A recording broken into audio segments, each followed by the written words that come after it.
araw-araw ang mga exterior walls natin ay talagang exposed sa ulan, sa matinding sikat ng araw, sa dumi, at sa UV rays. Kaya kung hindi mo po protektahan ang iyong mga exterior walls, kukupas ang pintura niyan, mababakbak, masisira, papangit.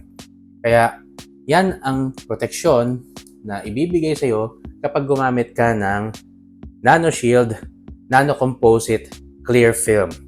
Ito ay isang coating, clear coating, no, na ipapahid mo sa iyong pinturadong walls, yung exterior walls, para maprotektahan siya sa mga iba't ibang mga harsh elements na pwedeng makasira kaagad at magpapangit sa wall mo. Kaya for more information about this product by Sinclair, bisitahin ninyo ang kanilang Facebook page. At kung gusto mong bumili nito, available ito sa iba't ibang mga pro stores nationwide ng Sinclair Paints at sa mga online shopping.